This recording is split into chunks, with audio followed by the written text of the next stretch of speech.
Hello everyone, कस्तो हुनुहुन्छ सबैजना? सन्चै हुनुहुन्छ? म पनि सन्चै छु। म चाहिँ अहिले बसिरहेको थिएँ, अचानक उठेर हेर्नु न कहाँ हिँडेको होला। म कहाँ गएको? अचानक मेरो मुड बदल्यो है, पुरा क्रेभिङ भयो। के गर्नुभयो र अस्ति एकजनाको ब्लगमा देखेको थिएँ मैले, गिलो चटपटी पाउँदो रहेछ मिलन मोडमा पनि। धेरै सुनेको छु मैले, नेपालतिर पुरा पाउँछ अरे भनेर, तर मैले कहिले टेस्ट गरेको छुइनँ, खाएको छुइनँ। र आज म ट्राई गर्नु जाँदैछु, हेरौँला कस्तो हुँदो रहेछ गिलो चटपटी। बाई बाई सोनिया, आउँदैछु ल। टोटोमा चढिसकेको छु म, र टोटोमा चढेर चाहिँ म मिलन मोड जाँदैछु। कस्तो मन लागेपछि मन लाग्ने खालको भइरहेछ असल खानुमा चाहिँ।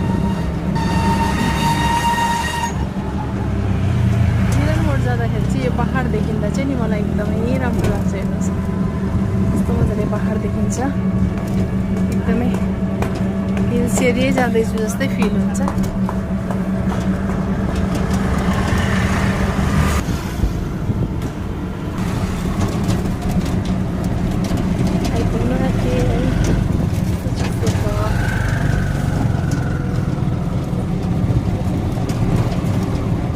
म चाहिँ चटपटी दोकानमा आइपुगेँ है फाइनली। हेर्नुहोस् है, यो चाहिँ गिलो चटपटी पाउने जग्गा रहेछ है।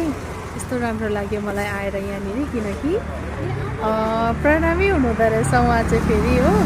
प्रणामी हुनाले गर्दाखेरि चाहिँ गिलो चटपटी खान अझै मलाई इजी भयो, किनकि मलाई एकदम अब भेज, प्योर भेज हुनाले गर्दाखेरि चाहिँ जहाँ भेज त्यहाँ मात्रै खाइन्छ नि त।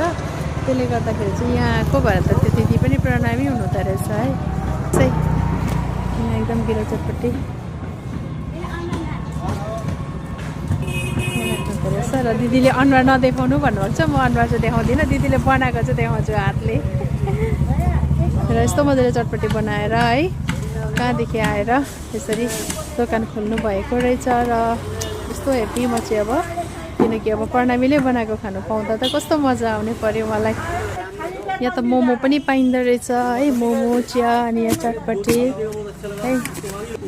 गिलो चटपटीको चाहिँ रात चाहिँ यो रहेछ है साथी, हेर्नु है, यो चाहिँ गिलो सस है, गिलो सस है, अनि बुढै हाल्नु भएको छ।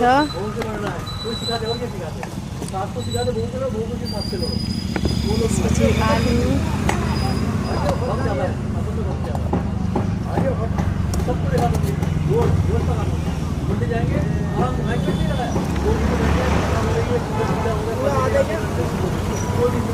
मैले धेरै दिनदेखि सुनिरहेको थिएँ चटपटेको कुरा, कहिलेदेखिको, तर मैले खानु चाहिँ पाएको थिइनँ। आज चाहिँ मैले